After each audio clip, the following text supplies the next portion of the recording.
जी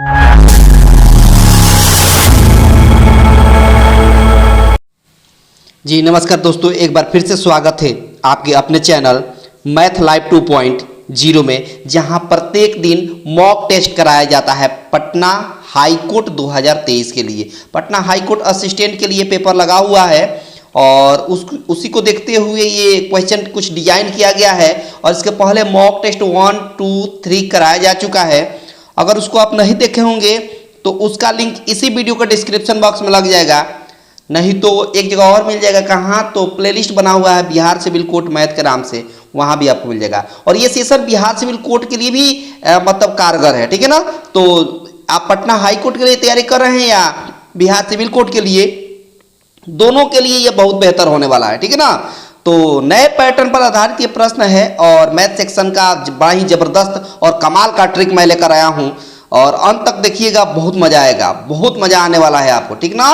copy pen लेकर बैठिएगा ताकि जो भी यूनिक चीज दिखाई दे या यूनिक अप्रोच दिखाई दे उसको तुरंत आप नोट डाउन कर लीजिएगा, ताकि आप जब प्रैक्टिस करें तो आपको कोई समस्या ना हो, है ना। और जब एग्जाम हॉल में बैठे रहें तो बिल्कुल एक झटके में चटकाते हुए हर क्वेश्चन को चलिए, ठीक ना। देखिए यहाँ भी सीखिएगा। देखिए हम क्या बोलते हैं, हर सेशन में मैंने बताया है, कई बार बताया है कि सीखिए बड़े आराम से, लेकिन चटकाइएगा एक झटके में, ये होना चाहिए। सीखने में हड़बड़ी नहीं, बिल्कुल हड़बड़ी नहीं, लेकिन सीखिए आराम से, बट चटकाइए क्या बाबू, एक झटके में, ये होना चाहिए, ठीक है ना। बहुत शानदार।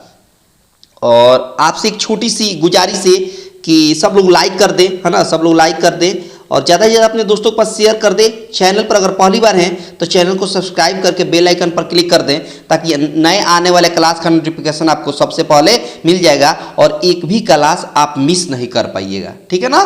बहुत शानदार, बहुत ही खूबसूरत। देखते रहिए, सीखते रहिए, है ना, और इस जीवन का आनंद लेते रहिए और इस सेशन का भी आनंद लेते रहिए। तो सेशन समरी देख लेते हैं क्या आज के क्लास में रहने वाला है। तो सबसे पहले मोटिवेशनल कोट के साथ हम लोग स्टार्ट करेंगे और कुछ इंपॉर्टेंट क्वेश्चन है उसको देखेंगे और बेस्ट ट्रिक भी देखेंगे, बेस्ट कंसेप्ट भी देखेंगे और जो अंत में मिलेगा आपको ट्रिक ऑफ द डे आज भी रहने वाला है। जैसे कल मिला था ट्रिक ऑफ द डे, तो आज भी ट्रिक ऑफ द डे रहने वाला है। तो अंत में देखिएगा, अंत में बहुत ही एक अद्भुत चीज मैं सिखा कर जाऊंगा जो आपके लिए नया होगा। यकीन मानिए बहुत सारे विद्यार्थियों को ये बात नहीं पता होगा जो अंत में मैं दिखाने वाला हूं। तो अंत तक देखिएगा, बड़ा ही मजा आने वाला है। तो ये रहा आज का मोटिवेशनल कोट जो बेहतर तरीके से आपको मोटिवेट करेगा। बोला है कि हिम्मत मत खोना, अभी बहुत आगे जाना है, जिन्होंने कहा था तेरे बस का नहीं है उन्हें भी करके दिखाना है। जी बिल्कुल, आप इस मोटिवेशनल कोट के साथ ये समझे कि जिन्होंने कहा था कि नहीं अब तुम छोड़ दो, तुम्हारे बस की बात नहीं है, लेकिन याद रखिए मन में ठाने हुए हैं तो मंजिल दूर नहीं। समझ के बात। तो मैं कहता हूं हमेशा कि रख हौसला वो मंजर भी आएगा, प्यासे के पास चलकर समंदर भी आएगा, थक कर ना बैठ वो मंजिल के मुसाफिर, मंजिल भी मिलेगी और मिलने का मजा भी आएगा, है कि नहीं।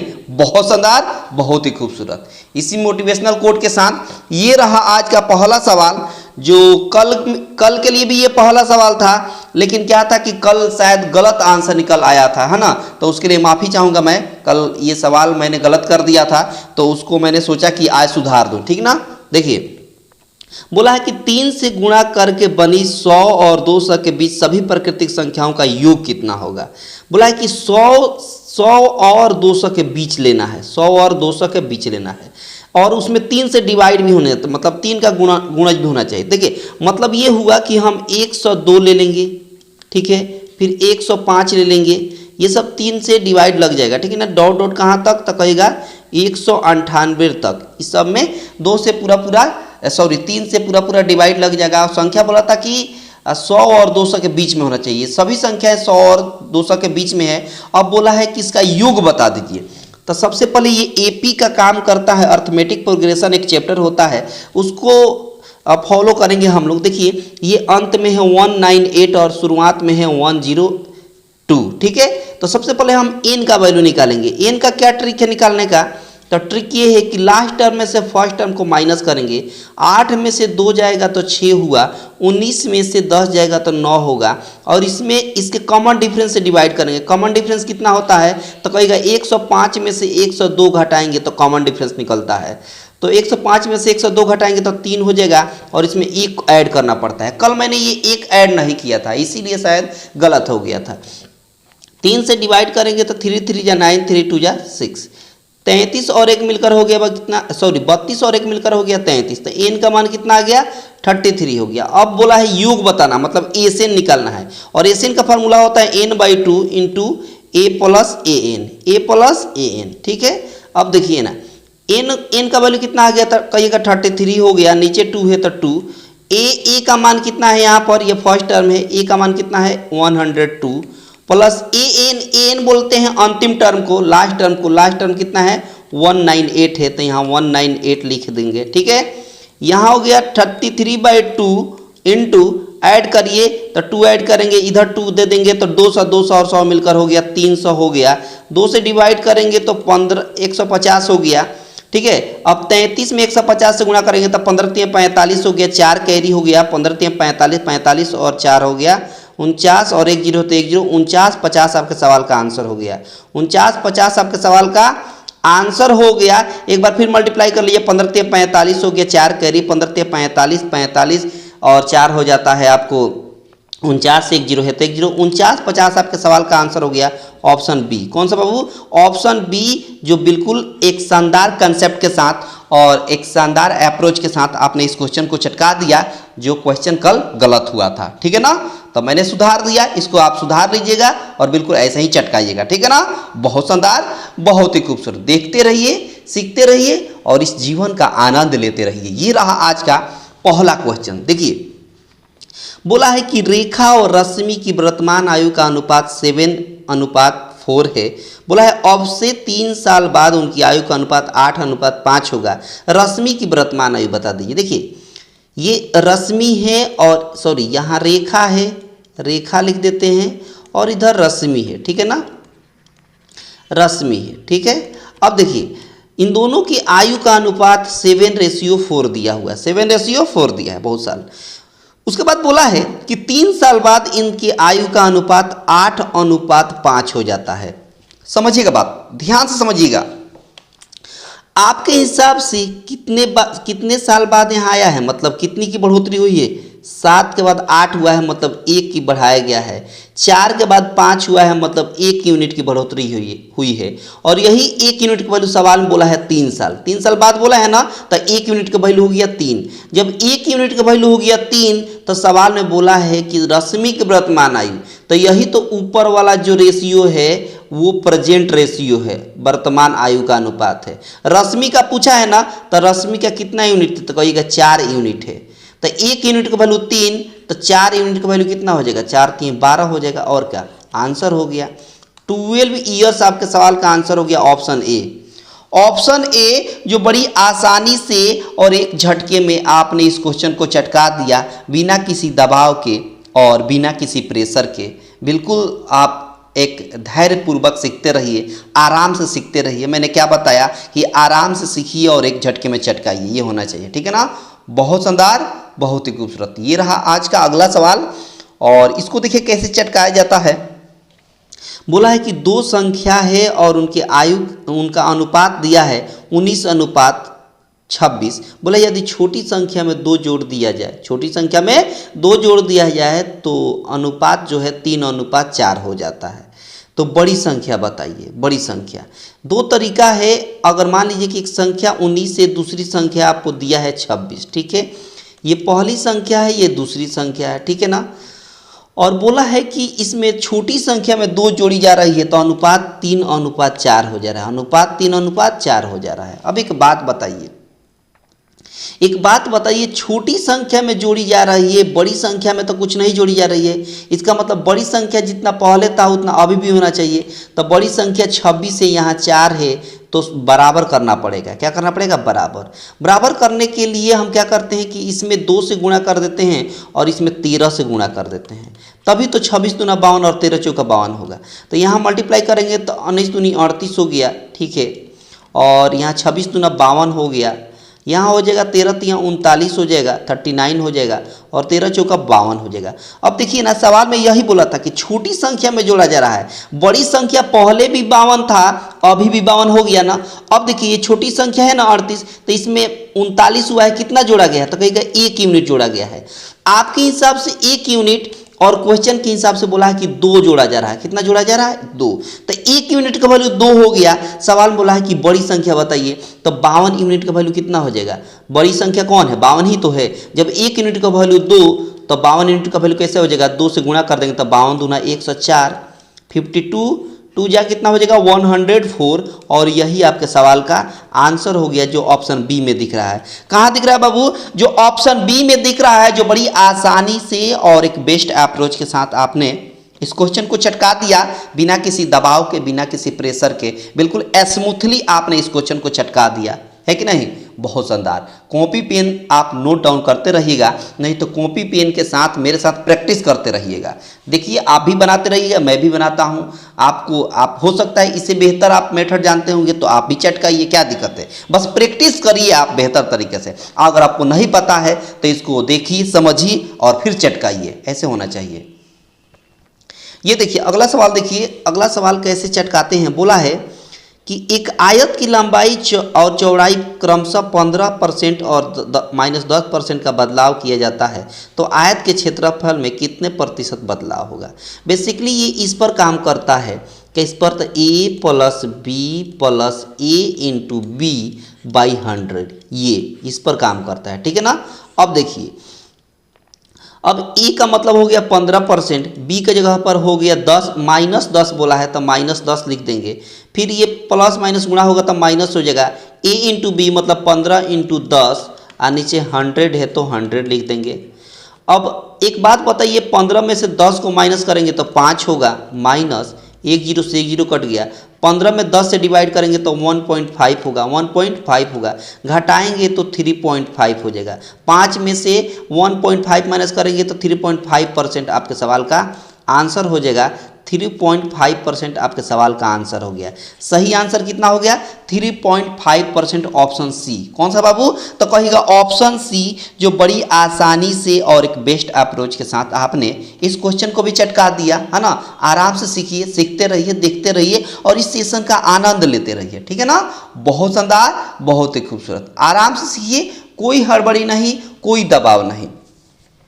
अगला सवाल देखिए, बड़ा ही मजेदार है और ट्रिक ऑफ द डे आने वाला है। अंत तक देखिएगा, ट्रिक ऑफ द डे आपको बहुत कुछ सिखा कर जाएगा। देखिएगा, बोला है कि 5 संख्याओं का औसत कितना दिया है, तो कहिएगा 27 दिया हुआ है, ठीक है। बोला है कि इनमें से एक संख्या अगर निकाल लें तो औसत 25 हो जाता है। तो बोला है सवाल में कि निकाली गई संख्या कितनी होगी, ये बता देना है। अब समझिए,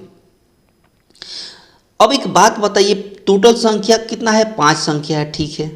इसका ट्रिक देखिए, बड़ा ही ज़बरदस्त ट्रिक है और शानदार ट्रिक है। देखिए टोटल संख्या कितना दिया हुआ है, कहिएगा 5 दिया हुआ है, और 5 दिया हुआ, और औसत कितना दिया हुआ है, तो कहिएगा 27 दिया हुआ है। 5 संख्याओं का औसत 27 है, तो योग पूछा जाए तो यही 5 में 27 से गुणा कर देंगे तो योग निकल जाएगा, ठीक है। अब सवाल में बोला है कि एक संख्या निकाल दीजिए, तो एक बात बताइए, 5 में से एक संख्या निकाल दीजिएगा तो कितना बचेगा? 4 बचेगा। अब 4 जो संख्या है इसकी औसत 25 दिया हुआ है। इसकी एक संख्या निकालने के बाद औसत कितना दिया है? 25 दिया हुआ है, तो उसका योग पूछा जाए तो 4 × 25 हो जाएगा, ठीक है जी। अब इसको सॉल्व कर लेंगे तो निकाली गई संख्या आपको निकल जाएगी। तो 25 में 27 से गुणा करेंगे तो 7 × 5 = 35, 5 × 2 = 10, 10 × 3 = 13, 135 हो गया। यहाँ 25 में 4 से गुणा करेंगे तो 100 हो जाएगा। घटाएंगे 135 में से 100 तो कितना हो जाएगा? 35 हो जाएगा। और यही आपके सवाल का आंसर हो गया। यही आपके सवाल का आंसर हो गया, यानी ऑप्शन हो गया डी। कौन सा बाबू? तो कहिएगा ऑप्शन हो गया डी, जो बड़ी आसानी से और एक झटके में आपने इस क्वेश्चन को चटका दिया है ना, बिना किसी दबाव के, बिना किसी प्रेशर के। बस देखते रहिए, सीखते रहिए, बहुत मजा आने वाला है ना। बहुत कुछ सीख कर जाइएगा, सीखिए, समझिए, है ना। तो इससे क्या होगा कि आपका प्रैक्टिस बढ़ेगा, और जब प्रैक्टिस बढ़ेगा, मैथ होता ही है प्रैक्टिस का, जो जितना प्रैक्टिस करेगा उसको उतना आएगा। बस सीधी सी बात है। देखिए सवाल में बोला है कि किसी शंकु की ऊंचाई h उसके आधार की त्रिज्या के दुगुनी है, तो शंकु का आयतन बताइए। बोला है उसका जो ऊंचाई है ना, ऊंचाई शंकु की, वो त्रिज्या की दुगुनी हो जा रही है। त्रिज्या की क्या हो जा रही है? तो कहेगा दुगुनी हो जा रही है। अब एक बात बताइए आप, शंकु का आयतन कितना होता है? एक बात बताइए, शंकु का आयतन कितना होता है? तो कोई पूछेगा कि शंकु का आयतन कितना होता है, कहिएगा कि 1/3 पाई आर एक्स स्क्वायर एच। क्या होता है? 1/3 पाई आर एक्स स्क्वायर एच, ये शंकु का आयतन होता है। आपको याद होना चाहिए 1/3 इंटू पाई है तो पाई, आर का मतलब आर ही रहेगा, ठीक है। और एच के बदले दे दिया है, एच के बदले दे दिया है 2r, एच के बदले क्या दे दिया है? 2r, ठीक है, 2r दे दिया है। अब एक बात बताइए, यहाँ पर 1/3 हो जाएगा पाई, और यहाँ पर हो गया कितना बाबू? तो कहिएगा कि 2r और आर एक्स स्क्वायर में गुणा करेंगे तो हो जाएगा 2r क्यूब, 2r क्यूब। बहुत बढ़िया। अब इसको ऊपर मल्टीप्लाई करेंगे, 2 में 1 से मल्टीप्लाई करेंगे तो 2 हो गया, नीचे 3 है तो 3, पाई है तो पाई हो गया, और r क्यूब है तो r क्यूब हो गया। यानी 2/3 pi r cube, 2/3 pi r cube आपके सवाल का आंसर हो गया। कहाँ है? तो कहेगा ऑप्शन ए है। कहाँ है बाबू? तो कहेगा ऑप्शन ए है, जो बड़ी आसानी से और एक बेस्ट अप्रोच के साथ आपने इसको चटका दिया, है ना। इसी तरह सवाल को बनाया जाता है ना। बस देखिए और समझिए, प्रत्येक दिन सीखिए और प्रैक्टिस करते रहिए ताकि आपको हैबिट में आ जाए। और एक बार हैबिट में आ जाएगा ना बाबू, तो हर क्वेश्चन आपके लिए हलवा रहेगा, हर क्वेश्चन आपके लिए हलवा रहेगा, यकीन मानिए। बस हैबिट की बात है, क्वेश्चन जो होता है वो प्रैक्टिस की बात होती है। देखो सवाल में बोला है, अगला बोला है कि यदि 19x स्क्वायर, बोला है 19x square is equal to 100x square minus 90x square, ऐसे दे दिया है, ठीक है। अब देखो, अब ये 19x स्क्वायर जैसे है उसको वैसे ही लिखेंगे, 19x स्क्वायर बराबर, अब ये a square minus b square का फार्मूला पर है। a square minus b square का फार्मूला क्या होता है? तो कहेगा a plus B into A minus B. एक बार जोड़ दिया जाता है, दोनों को एक बार जोड़कर लिखेंगे और एक बार घटाकर। एक बार जोड़ेंगे तो 100 में 90 जोड़ेंगे तो 1 से 90 हो गया, ठीक है जी। और एक बार घटाएंगे तो 100 में से 90 घटाएंगे तो 10 हो जाएगा, बहुत बढ़िया। अभी 19 से 1 से 90 कट गया 10 बार में, तो x स्क्वायर बराबर हो गया 10, 10 में गुणा करेंगे तो 10 का स्क्वायर हो गया। x स्क्वायर बराबर हो जाएगा तो बेस भी बराबर हो जाएगा, तो x बराबर कितना गया? 10 हो गया। और आपसे पूछा था यही कि x का मान बता दीजिए, तो x का मान कितना गया? 10 हो गया। ऑप्शन ए हो गया। कौन सा बाबू? तो कहिएगा ऑप्शन ए हो गया, जो बहुत ही बेस्ट अप्रोच के साथ। बस सिंपल क्वेश्चन आपको है, बस देखते रहिए, सीखते रहिए, है ना। बहुत आसान सवाल आपके एग्जाम में पूछने वाला है। बस आपको लगेगा ही नहीं कि इस तरह का सवाल कैसे पूछ दिया। बस आपको करना क्या है ना, करना क्या है कि प्रत्येक दिन प्रैक्टिस कर लेना है। एक बार प्रैक्टिस में आ गया तो हर सवाल आसान हो जाएगा। देखिए सवाल में बोला है, सवाल में अगला सवाल बोला है कि 0.4777 ऐसे डॉट करके दे दिया है। अब एक बात बताइए, क्या इसको हम इस रूप में लिख सकते हैं क्या कि 0.4 और 7 पर बार दे सकते हैं या रेकरिंग दे सकते हैं? 7 पर रेकरिंग दे सकते हैं ना? तो बिल्कुल देख सकते हैं, क्योंकि ये जो संख्या रिपीट करती है और अनंत तक रहती है, मतलब इसका कोई अंत नहीं होता है, 7 का अंत ही नहीं है, तो हम क्या करते हैं कि 7 पर रेकरिंग दे देते हैं, ठीक है। बहुत बढ़िया। अब क्या करेंगे इसको, इसका ट्रिक देखिए, बड़ा ही जबरदस्त ट्रिक है और बड़ा ही शानदार ट्रिक है, बड़ा ही मस्त ट्रिक है। देखिए एक कंसेप्ट मैं बता देता हूं कि अगर x पर रेकरिंग है तो हम x/9 लिख सकते हैं, बिल्कुल लिख सकते हैं। अगर xy पर दोनों पर रेकरिंग है तो हम xy/99 लिख सकते हैं, बिल्कुल लिख सकते हैं। अगर xyz पर रेकरिंग है तो हम लिख सकते हैं xyz और नीचे 999, यानी जितने अंकों पर रेकरिंग होगा उतना 9 नीचे आएगा, बिल्कुल। अगर मान लीजिए कि सवाल कुछ इस तरह आ जाए, केवल y पर रेकरिंग आ जाए, तो कहेंगे xy माइनस, उसको माइनस करेंगे जिस पर रेकरिंग नहीं है, x पर रेकरिंग नहीं है तो x माइनस हो जाएगा। और नीचे क्या हो जाएगा, नीचे जितने अंकों पर रेकरिंग है, 1 अंकों पर रेकरिंग है तो 1 9, और जितने अंकों पर रेकरिंग नहीं है उतना 0। ये कंसेप्ट आपको आना चाहिए, ये कंसेप्ट आपको आना चाहिए, ठीक है ना। ये कंसेप्ट एक बार सीख लीजिएगा तो आपको समस्या नहीं हुई, ठीक है ना। देखिए अब इसको बनाने का क्या ट्रिक है, अब ट्रिक देखिए, इसको बनाने का ट्रिक क्या है, तो देखिए 47 है तो 47 लिख दीजिए, बहुत बढ़िया। नीचे क्या करिए कि नीचे क्या करिए कि जितने अंकों पर रेकरिंग है, कितने अंकों पर रेकरिंग है, तो कहेगा एक ही अंक है जिस पर रेकरिंग है तो 1 9 दीजिए। अगर 2 अंकों पर रेकरिंग होता तो 2 बार 9 देते हैं। बहुत बढ़िया। अब क्या करेंगे कि देखेंगे कि कितने अंकों पर रेकरिंग नहीं है। तो हम देख रहे हैं कि एक ही संख्या 4 है जिस पर रेकरिंग नहीं है तो उतना 0। 2 अंकों पर रेकरिंग नहीं होता तो 2 0 नीचे देते हैं ऐसे, ठीक है ना। तो 4, अच्छा यहाँ पर एक चीज और छूटा था, क्योंकि वो माइनस करना था। जितने अंकों पर रेकरिंग नहीं है वो माइनस भी करना है ऊपर में, ठीक है ना। 47 माइनस 4 हो जाएगा। तो अब क्या करेंगे, 47 माइनस 4 का मतलब 43 हो गया और नीचे 90 है तो 90 हो गया, यानी 43/90 आपके सवाल का आंसर हो गया। 43/90 आपके सवाल का आंसर हो गया ऑप्शन सी। कौन सा बाबू, तो ऑप्शन सी, जो बड़ी आसानी से और एक बेस्ट अप्रोच के साथ आपने चटका दिया ना। बहुत शानदार, बहुत ही खूबसूरत। देखते रहिए, सीखते रहिए और इस जीवन का आनंद लेते रहिए। आगे देखिए अगला सवाल भी बहुत महत्वपूर्ण है ना, बड़ा मजेदार है आज का भी सवाल। देखिए कमाल का ट्रिक आप देख पा रहे हैं ना। तो अगर पसंद आ रहा है तो सब लोग लाइक कर दें, शेयर भी कर दें, है ना। देखिए सवाल बोला है, एक मीनार के आधार से 20 मीटर की दूरी पर स्थित बिंदु से मीनार की चोटी का उन्नयन कोण 60 डिग्री है, तो मीनार की ऊंचाई का पता लगाइए। अब देखिए ये मीनार हो गई और इसकी ऊंचाई ये x मान लेते हैं, इसकी ऊंचाई को x मान लेते हैं। उन्नयन कोण 60 डिग्री दिया है तो यहाँ 60 डिग्री दे देंगे। और इसके आधार जो है, ये आधार जो है 20 मीटर बोला है, आधार बोला है 20 मीटर, ठीक है। अब यहाँ क्या लेंगे, tan थीटा। क्या लेंगे, tan थीटा। कल जैसे सवाल बना था वैसे ही tan थीटा बराबर क्या होता है, p/b।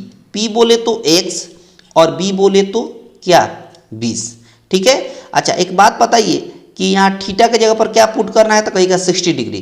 तो यहाँ हो गया tan 60 डिग्री। tan 60 बराबर हो गया कितना बाबू, x/20 हो गया। अब एक बात बताइए, tan 60 डिग्री का मान कितना होता है, तो कहेगा tan 60 डिग्री का मान √3 होता है। 20 इधर जाकर मल्टीप्लाई हो जाएगा, 20 हो जाएगा, इधर x है तो x हो जाएगा। मतलब x बराबर हो गया 20 और इंटू √3 का मान होता है 1.732, 1.732। अब क्या करिए, 2 से गुणा कर दीजिए तो 2 दूना 4 हो गया, 3 दूना 6 हो जाएगा, 7 दूना 14 का 4, 1 कैरी, 2 एकम 2 1 3, 1 0 है तो 1 0 यहाँ 3 अंक के बाद पॉइंट देना है तो 3 अंक के बाद अभी पॉइंट दे दीजिए। 1 0 खत्म हो गया लास्ट में तो 34.64, 34.64, ठीक है ना। यानी ऑप्शन हो गया बी। कौन सा बाबू, तो ऑप्शन बी हो गया। कौन हो गया बाबू, तो ऑप्शन बी हो गया, जो बड़ी आसानी से, है ना, एक बेस्ट ट्रिक और बेस्ट अप्रोच के साथ आपने इस क्वेश्चन को चटका दिया, है ना। आराम से सीखते रहिए, बहुत आनंद आने वाला है और ट्रिक ऑफ द डे भी आने वाला है। ट्रिक ऑफ द डे आपको बहुत कुछ सिखाएगा, यकीन मानिए। वैसा ट्रिक आप अभी तक नहीं देखे होंगे, बस इतना जानिए, देखिए और सीखिए। बहुत कम ही विद्यार्थी होंगे जो ऐसा ट्रिक सीखे होंगे। देखिए बोला है कि 2 संख्याओं का अनुपात दे दिया है। 2 संख्या है, ये पहली संख्या है, ठीक है, और ये दूसरी संख्या है। इन दोनों का अनुपात दे दिया है 8:9, 8:9, ठीक है। और इन दोनों का मौसा दिया है 14, तो लौसा निकालना है। एक बात बताइए, आप समझिएगा बात कि आपके हिसाब से मौसा कितना होगा, दोनों का मौसा कितना होगा, तो 9 और 8 का मौसा कितना होगा, तो कहेगा 1 होगा। कितना होगा, 1 होगा, ठीक है। इसी 1 का वैल्यू, ये HCF 1 हो गया, HCF कितना होगा, 1 हो गया। आपके हिसाब से HCF 1 है और क्वेश्चन के हिसाब से HCF 14 दिया है, मौसा 14 दिया है ना, बहुत बढ़िया। यानी 1 यूनिट का वैल्यू हो गया 14। जब 1 यूनिट का वैल्यू 14 हो गया तो सवाल में आपसे पूछा कि लौसा बताइए। लौसा मतलब एलसीएम बताइए। तो एलसीएम यहाँ कितना हो जाएगा, दोनों को मल्टीप्लाई कर दीजिए तो 9 8 में गुणा करेंगे तो कितना होगा, 72 हो गया। तो 72 यूनिट का वैल्यू आपसे पूछ रहा है। तो 1 यूनिट का वैल्यू 14, तो 72 यूनिट का वैल्यू कितना हो जाएगा, 72 में 14 से गुणा कर देंगे और क्या। तो 14 दूना 28 हो गया, 2 कैरी, 14 सत्ते 98, 98 और 200 हो गया। 1008 आपके सवाल का आंसर हो गया। 1008 आपके सवाल का आंसर हो गया, जो ऑप्शन ए में दिख रहा है। कहाँ दिख रहा है बाबू, तो कहेगा ऑप्शन ए में दिख रहा है, जो इसको भी आपने बड़ी आसानी के साथ और बड़ा ही स्मूथली तरीका से आपने चटका दिया। एक बेस्ट वे है इसको, इस तरह के सवाल को बनाने का यही बेस्ट ट्रिक है, यही बेस्ट ट्रिक है और इस ट्रिक से आप इस तरह के सवाल को चटका सकते हैं। और पिछले कई दिनों से मैं सवाल इस टाइप का देख रहा हूँ, तो यही बेस्ट अप्रोच हो रहा है ना। इस अप्रोच से आप हर क्वेश्चन को इस टाइप के जो भी आए, इस टाइप के सवाल को हर क्वेश्चन को ऐसे चटका सकते हैं आप, ठीक है ना। बहुत शानदार। जब भी एलसीएम एचसीएफ का सवाल इस तरह का आए तो यही बेस्ट तरीका है, ठीक है ना। बहुत बढ़िया, बहुत ही खूबसूरत। देखते रहिए, सीखते रहिए और इस जीवन का आनंद लेते रहिए और इस क्लास का भी आनंद लेते रहिए, ठीक है ना। बिल्कुल दबाव में आपको नहीं पढ़ना है, बिल्कुल आपको दबाव में नहीं। हंसते रहिए, खेलते रहिए, मुस्कुराते रहिए और सीखते रहिए, ऐसे होना चाहिए। बिल्कुल प्रेशर नहीं लेना है। देखिए सवाल में बोला है कि 45 लीटर मिश्रण में दूध और पानी का अनुपात दिया है। देखिए 45 लीटर आपका मिश्रण है। देखिए 45 लीटर आपका टोटल क्या है, मिश्रण है, जिसमें दूध और पानी अलग अलग अनुपात में बांटा गया है। मिल्क है और वाटर है, इनका अनुपात दिया हुआ है 4:1, ठीक है। अब समझिए सवाल में बोला है कि इसमें कितना पानी मिलाया जाए कि अनुपात 3:2 हो जाए। अब एक बात बताइए, समझिए बात, कितना पानी मिलाना है कि 3 क्या हो जाए, तो कहेगा 2 हो जाए। पानी मिलाने की बात हो रही है, क्या मिलाने की बात हो रही है, तो कहेगा पानी मिलाने की बात हो रही है। इसका मतलब कि मिल्क तो मिलाया नहीं जा रहा है, दूध नहीं ना मिलाया जा रहा है, तो कहेगा बिल्कुल दूध नहीं मिलाया जा रहा है। तो जब दूध नहीं मिलाया जा रहा है तो दूध को बराबर करना पड़ेगा, जितना दूध पहले था उतना अभी भी करना पड़ेगा। तो इस 3 से ऊपर वाला रेशियो में गुणा कर दीजिए और इस 4 से नीचे वाला रेशियो में गुणा कर दीजिए, तो दूध बराबर हो जाएगा। दूध क्या हो जाएगा, बराबर हो जाएगा। देखिए 3 में 4 से गुणा करेंगे तो 12 हो गया, ठीक है। 3 में 1 से गुणा करेंगे तो 3 हो गया। 4 से 12 में गुणा करेंगे तो 12 हो गया, सॉरी 4 से 3 में गुणा करेंगे तो 12 हो जाएगा और 4 में 2 से गुणा करेंगे तो 8 हो जाएगा, ठीक है। अब समझिए पहले भी मिल्क 12 था, अभी भी 12 हो गया, बराबर हो गया ना। तो क्या मिलाया गया है, तो कहिएगा पानी मिलाया गया है। कितना यूनिट, तो कहिएगा 3 से 8 हुआ है, मतलब 5 यूनिट मिलाया गया है। मतलब ये कि आपको 5 यूनिट का वैल्यू निकालना है, समझिएगा बात। अब समझिए यहाँ 12×3 कितना हो गया, तो कहेगा 15 यूनिट। 12×3 कितना हो गया, 15 यूनिट। और यही 15 यूनिट का वैल्यू सवाल में कितना दिया था, तो कहेगा 45 दिया था। 45 से कटेगा तो 3 यूनिट आएगा। 1 यूनिट का वैल्यू कितना हो गया, 3 हो गया। जब 1 यूनिट का वैल्यू 3 हो गया तो आपको मिलाया कितना गया है, 5 यूनिट। तो 5 यूनिट का वैल्यू निकालना है। 1 यूनिट का वैल्यू 3, तो 5 यूनिट का वैल्यू कितना होगा, 5×3 15 लीटर। और क्या 15 लीटर आपके सवाल का आंसर हो गया। 15 लीटर आपके सवाल का आंसर हो गया। चटका दिया ना ऑप्शन ए। ऑप्शन ए जो बड़ी आसानी से और एक बेस्ट ट्रिक के साथ, बेस्ट अप्रोच के साथ आपने इस क्वेश्चन को चटका दिया, बिना किसी दबाव के, बिना किसी प्रेशर के। सीखते रहिए, देखते रहिए, है ना, और इस जीवन का आनंद लेते रहिए। बड़ा मज़ा आने वाला है। मैंने क्या बताया कि बिना किसी दबाव के आपको सीखना है ना, बिना किसी प्रेशर के, विदाउट टेंशन, है ना। टेंशन नहीं लेना है, सीखना है और प्रैक्टिस करना है, बस यही करना है। ज़्यादा कुछ इसमें करने की ज़रूरत नहीं है। प्रैक्टिस करते रहिए। प्रत्येक दिन तो मैं प्रैक्टिस सेट लेकर आ रहा हूँ आपके लिए। देखिए सवाल, देखिए अगला सवाल को कैसे चटकाएंगे। देखिए सवाल में बोला है कि नीचे दी गई संख्याओं में से, समझिएगा बात, नीचे दी गई संख्याओं में से कौन सी संख्या 3 से विभाज्य है। कौन सी संख्या ऐसी जो 3 से विभाज्य है।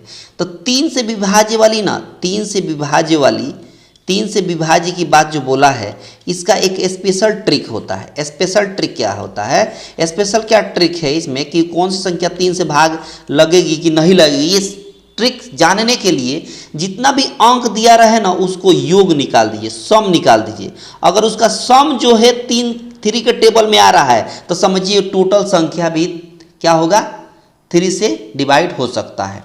तो सबसे पहले हम ऑप्शन ए ले लेते हैं। पहला ऑप्शन दिया है 17 से 11।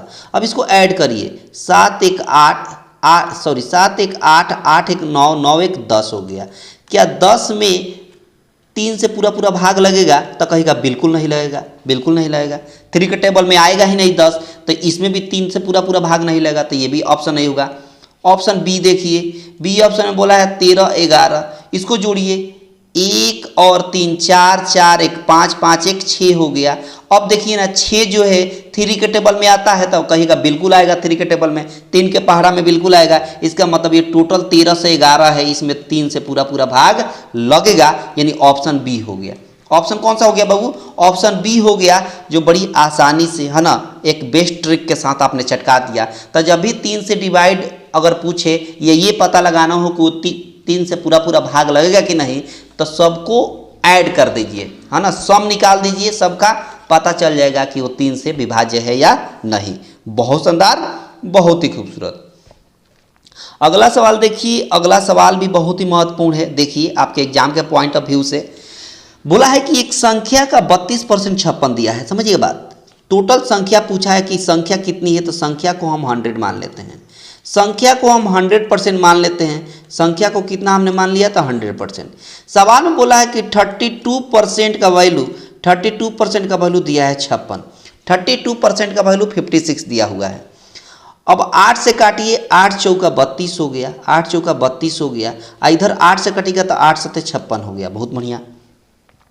अब समझिए, आपको निकालना है संख्या, टोटल संख्या कितना है, तो कहेगा 100%, यानी 100% का वैल्यू निकालना है। कितना परसेंट का वैल्यू निकालना है, 100%।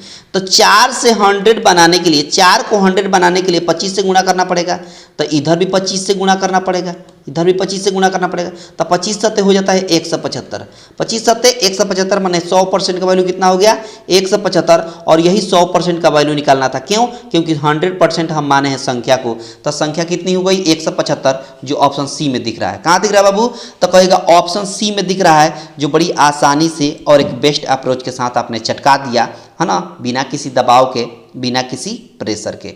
बहुत शानदार, बहुत ही खूबसूरत। बस देखते रहिए, सीखते रहिए और इस जीवन का आनंद लेते रहिए, है कि नहीं। बहुत शानदार, बहुत ही खूबसूरत। अगला सवाल देखिए, अगला सवाल ये भी बहुत महत्वपूर्ण है। देखिए सवाल में बोला है कि एक टंकी एक नल द्वारा 10 घंटे में भरी जा सकती है, हालांकि एक रिसाव की वजह से टंकी भरने में 11 घंटे लगते हैं। टंकी के भर जाने पर नल बंद हो जाता है। रिसाव की वजह से टंकी को खाली होने में कितने घंटे लगेंगे, ये बता दिया है, ये पूछ दिया है। बोला है कि 2 प्रकार के टंकी है, एक टंकी है और नल है, 2 प्रकार के। पहला जो नल है उस टंकी को भरने में 10 घंटे का समय लेता है। दूसरा जो नल है उस टंकी को खाली कर रहा है। रिसाव मतलब लीकेज है ना, लीकेज है, तो लीक होने की वजह से उसको 11 घंटे लग रहा है ना। ठीक है, अब क्या करेंगे, सबसे पहले हम टोटल वर्क निकालेंगे। टोटल वर्क कैसे निकाला जाता है, तो एलसीएम निकालकर, तो 10 और 11 का एलसीएम 110 हो जाएगा, यही टोटल वर्क होगा, यही टोटल वर्क होगा। टोटल कितना है, क्षमता मान लीजिए उसकी टंकी की 110 है। ठीक है, अब देखिए आपको एक बात बताइए, 10 से 110 में भाग देंगे तो कितना होगा, 11 यूनिट। 11 से 110 में भाग देंगे तो 10 यूनिट होगा। इसका मतलब ये जो नीचे वाला जो है ना, नीचे वाला जो सेकंड वाला है क्या, नल, वो लीक है। लीक मतलब पानी बाहर निकल रही है, तो माइनस करना पड़ेगा। ये तो भर रहा है तो ये प्लस करेंगे, ये माइनस इसलिए कर रहे हैं क्योंकि ये लीक है, बाहर निकाल रहा है पानी को टंकी में से। तो टोटल कितना यूनिट हो जाएगा, तो कहेगा 11 में से 10 को माइनस करेंगे तो 1 यूनिट, मतलब 1 यूनिट की सहायता से उसको क्या करना है, खाली करना है। तो मान लीजिए कि टोटल टंकी है 110 और 1 यूनिट की सहायता से आपको खाली करना है, तो 110 में 1 यूनिट से भाग दे देंगे तो कितना घंटा लगेगा, तो कहेगा 110 घंटा लगेगा। कितना घंटा लगेगा उसको खाली करने में, है ना, तो कहेगा कि 110 घंटा लगेगा। ऑप्शन डी, कौन सा बाबू, ऑप्शन डी। बेसिकली ये जो है टाइम एंड वर्क पे काम करता है। ये क्वेश्चन जो है टाइम एंड वर्क का जिस तरह क्वेश्चन होता है ना, सेम उसी प्रकार, उसी पैटर्न पर और उसी ट्रिक और उसी अप्रोच के साथ इस क्वेश्चन को पाइप एंड सिस्टर्न का जो क्वेश्चन होता है बनाया जाता है। ये क्वेश्चन जो है पाइप एंड सिस्टर्न का है कि नहीं, टाइम एंड वर्क की तरह बनता है। ठीक है ना, बहुत बढ़िया, बहुत खूबसूरत। आगे देखिए अगला सवाल, अगला सवाल को कैसे बनाया जाता है सीखेंगे। बोला है कि रूपाली को फूलदान की एक जोड़ी जिसका क्रय मूल्य 700 रुपया है को बेचने पर 17% की हानि होती है, तो उसने फूलदान कितने रुपये में बेचा। अब समझिए बात, क्रय मूल्य मतलब सीपी दे दिया है आपको कितना, तो कहेगा 700 रुपया। कितना दे दिया है, 700 रुपया। ठीक है, लॉस कितना का हो रहा है, तो कहेगा 17% पर। ठीक है ना, तो कितना में बेचा है ये बता देना है, कितना में बेचा है ये बता देना है। अब एक बात बताइए, 17% को आप क्या लिख सकते हैं, तो कहेगा 17 बटा क्या लिख सकते हैं, 100 लिख सकते हैं। नीचे वाला सीपी हो जाता है, ऊपर वाला लॉस कह देंगे। तो अगर सीपी मान लीजिए 100 है, सीपी मान लीजिए 100 है, तो एसपी हो जाएगा, सेलिंग प्राइस कितना हो जाएगा, तो 17 की माइनस करेंगे क्योंकि लॉस हो रहा है ना, तो 100 में से 17 माइनस करेंगे तो कितना होगा, तो कहेगा 83 होगा। कितना होगा बाबू, तो कहेगा 83 होगा, 83 हो जाएगा। अब एक बात बताइए, आपके हिसाब से सीपी कितना यूनिट आ गया, तो कहेगा 100 यूनिट, यानी 100 यूनिट का वैल्यू सवाल में दिया है 700। 100 यूनिट का वैल्यू सवाल में कितना दिया है, 700 दिया है। तो जब 1 यूनिट का वैल्यू निकालेंगे तो 00 से 00 टर्मिनेट हो गया, 1 यूनिट का वैल्यू 7 हो गया।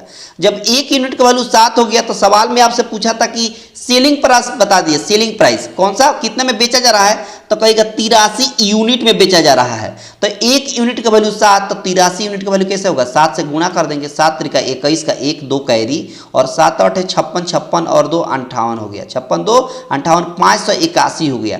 581 आपके सवाल का आंसर हो गया, जो ऑप्शन ए में दिख रहा है। कौन सा हो रहा है बाबू, ऑप्शन ए इस पर्टिकुलर क्वेश्चन का आंसर हो गया है ना। जो एक अप्रोच और एक बेस्ट अप्रोच के साथ आपने इस क्वेश्चन को चटका दिया, बिना किसी प्रेशर के और बिना किसी दबाव के, बिल्कुल स्मूथली आप हर क्वेश्चन को चटका पा रहे होंगे अगर प्रत्येक दिन आप प्रैक्टिस करते हैं तो। सब खेल प्रैक्टिस का है, जो जितना प्रैक्टिस करेगा उसको उतना आएगा, स्पष्ट बात है, ठीक है ना। बहुत बढ़िया, ये रहा आज का पहला मतलब अगला सवाल। बोला है कि कितने वर्षों में 10% वार्षिक साधारण ब्याज पर कोई धनराशि दुगुनी हो जाती है। तो इसका ट्रिक एक जबरदस्त होता है, इसका ट्रिक एक जबरदस्त होता है। क्या बाबू, तो याद रखिएगा कि अगर कोई n गुना हो रहा है तो n-1 इंटू 100 बाई रेट, अगर टाइम निकालना है तो। क्या निकालना है, तो टाइम निकालना है तो अगर ये टेक्निक अपनाना है, ये टेक्निक, ठीक है ना। टाइम निकालना हो तो n-1 into 100 by rate percent, ठीक है ना। तो आपको भी टाइम निकालना है, n मतलब कितना गुना हो रहा है, तो कहेगा 2 गुना हो रहा है, तो 2-1 इंटू 100 है तो 100 लिख देंगे और नीचे रेट कितना परसेंट है, कहेगा 10% है, 10। 1 0 से 1 0 टर्मिनेट हो गया, 2 में से 1 जाएगा तो 1 हो गया, और 1 में 10 से यहाँ गुणा करेंगे तो कितना हो गया, तो कहेगा 10 बरस हो गया। कितना बाबू हो गया, तो कहेगा 10 बरस हो गया। और यही आपके सवाल का आंसर हो गया, यही आपके सवाल का आंसर हो गया ऑप्शन सी। कौन सा बाबू, तो कहेगा ऑप्शन सी। और ये टेक्निक आप अपनाएंगे, इस ट्रिक्स के साथ आप इस क्वेश्चन को चटका सकते हैं। हालांकि बहुत किताबों में भी प्रिंटेड है इस तरह का टेक्निक, बहुत सारा पब्लिकेशन का बुक लीजिएगा तो उसमें आपको इस तरह का दिखाई देगा, है ना। तो ये बेस्ट अप्रोच है, और भी अप्रोच है लेकिन मुझे लगता है कि इससे बहुत जल्दी बन जाएगा, ठीक है ना। तो क्वेश्चन को हमको जल्दी बनाने से मतलब है, हम कोई भी अप्रोच लगाएं, चाहे लॉन्ग मेथड या शॉर्ट मेथड, है ना, हमको क्वेश्चन जल्दी आंसर होना चाहिए, बस ये होना चाहिए, ठीक है ना। बहुत शानदार। ये देखिए अगला सवाल, अगला सवाल को कैसे चटकाया जाता है। बोला है कि 1/0.04 दिया हुआ है, ठीक है ना। ये दशमलव हटेगा तो नीचे ऊपर 100 हो जाएगा, दशमलव हटेगा, दशमलव के बाद 2 अंक है ना, तो ये नीचे 100 आएगा, 100 ऊपर चला गया, और नीचे 4 है तो 4 बच गया। 4 से 100 में भाग देंगे तो कितना होगा, 25 हो जाएगा। और यही 25 आपके सवाल का आंसर हो गया, यही 25 आपके सवाल का आंसर हो गया ऑप्शन सी। कौन सा बाबू, तो कहेगा ऑप्शन सी, जो बड़ी आसानी से और एक बेस्ट अप्रोच के साथ आपने इस क्वेश्चन को चटका दिया, बिना किसी दबाव के और बिना किसी प्रेशर के। बहुत शानदार, बहुत ही खूबसूरत। और ये सवाल जो है अंत में मैं आपको होमवर्क में दे देता हूँ, इसका आंसर आपको होमवर्क में देना है। कहाँ बाबू, तो कहेगा कमेंट बॉक्स में देना है। कहाँ देना है इसका आंसर, तो कहेगा कमेंट बॉक्स में देना है सबको आंसर। इसका आंसर कहाँ देना है, कमेंट बॉक्स में देना है। और देखते हैं कि सबसे पहला आंसर किसका आता है ना। बहुत शानदार। और अब भागिएगा मत, अभी देखिए ट्रिक ऑफ द डे। जिसका था इंतजार वो घड़ी आ गई, है ना, जिसका था इंतजार वो घड़ी आ गई। और देखिए इसका ट्रिक क्या है, बेस्ट अप्रोच क्या है, सीखते रहिएगा, बहुत मजा आने वाला है। देखिए ट्रिक ऑफ द डे में मैंने क्या लाया है कि जो क्वेश्चन है, अगर कोई संख्या रिपीट करे, सेम वही अंक दिया रहा है, सेम वही अंक दिया रहा है, और उसमें 9 से मल्टीप्लाई करना हो। किससे मल्टीप्लाई करना हो, 9 से। तो उसका क्या ट्रिक है, देखिएगा। क्या करिएगा कि एक ही अंक लीजिएगा, इस 9 से गुणा कर दीजिएगा। इसका क्या ट्रिक है, ट्रिक क्या है, बड़ा ही जबरदस्त ट्रिक है। देखिए एक ही अंक लीजिएगा, 7 और 9 लीजिए, तो 9 से तो कितना हो जाएगा, तो कहेगा 63 हो गया। 63 को अलग अलग जगह लिखिए, 63 को अलग अलग जगह लिखिए। उसके बाद इस 7 और 9 का काम खत्म, 7 और 9 का काम खत्म। बच गया कितना, 777, कितना बच गया 777। अब इस 777 जो बच गया तो आप यहां बीच में 999 लिखेंगे, क्यों? क्योंकि 3 बार 7 है ना, तो आप बीच में 3 बार 9 लिख देंगे और यही आपके सवाल का आंसर हो गया। यही आपके सवाल का आंसर हो गया। बड़ा ही शानदार टेक्निक है। जब भी 9 से मल्टीप्लाई करना हो और अंक जो है रिपीटेड हो, रिपीट करे, वही सेम अंक हो सब में, और 9 से मल्टीप्लाई करना हो, तो यही बेस्ट अप्रोच है। जैसे एक और है कि यहाँ 555 है और इसमें 9 से गुणा करना है, वही तरीका है, वही तरीका है। क्या? तो देखिए, समझिए बात, यहाँ 5 में किससे गुणा करेंगे? 9 से। 5 में किससे गुणा करेंगे? 9 से। तो 9 पची कितना हो जाएगा? 45। 45 को अलग अलग जगह लिखेंगे, अलग अलग, ठीक है। यहाँ कितना बच गया? 55 बच गया। कितना बच गया? 55 बच गया ना, तो 99 लिखेंगे। इस 9 को 99 बीच में लिख देंगे, आपके सवाल का आंसर हो गया। अब अगर मान लीजिए कि आपको विश्वास नहीं है, कहिएगा कि मास्टर आप पर विश्वास नहीं है, तो गुणा करके देख लीजिए। 9 पचे 45 का 5 4 कैरी, फिर 9 पचे 45, 45 4 49, फिर 4 कैरी, 9 पचे 45 और 4 49। देख लिए, बहुत शानदार। और ये जो है ये क्वेश्चन है 5 टाइम्स 6 है और ये 9 है। इसका आंसर आपको होमवर्क में देना है, इसका आंसर आपको होमवर्क में देना है। और सब लोग प्रयास करेंगे, इसका आंसर आपको कहाँ देना है? होमवर्क में देना है। कमेंट बॉक्स में सब लोग को आंसर देना है और देखते हैं कि सबसे पहले आंसर किसका आता है। बहुत शानदार। अभी एक पहले क्वेश्चन मिला था होमवर्क में और ये क्वेश्चन मिल गया आपका होमवर्क में, तो बड़ा ही शानदार टेक्निक था कि नहीं? ट्रिक ऑफ द डे बड़ा ही मजेदार था, बहुत शानदार ट्रिक था और बहुत कम लोगों को ये बात पता होगा, ठीक है ना। तो अगर आपके लिए मैं बेहतर ट्रिक खोज कर लाता हूं और आपको लगता है कि ना ये बेहतर ट्रिक सिखाया जाता है, तो आपसे नम्र निवेदन है कि सब लोग लाइक जरूर कर देंगे, सब लोग लाइक करेंगे, है ना। और शेयर भी करना है ज़्यादा से ज़्यादा अपने दोस्तों के पास। और चैनल पर अगर पहली बार होंगे तो चैनल को सब्सक्राइब करके रखेंगे, ताकि इसी तरह का ट्रिक का नोटिफिकेशन आपको सबसे पहले आता रहेगा, मिलता रहेगा और एक भी क्लास आपका मिस नहीं होगा, है ना। ठीक है ना, बहुत बढ़िया। तो मिलते हैं अगले क्लास में, तब तक आप सभी को दिल से धन्यवाद।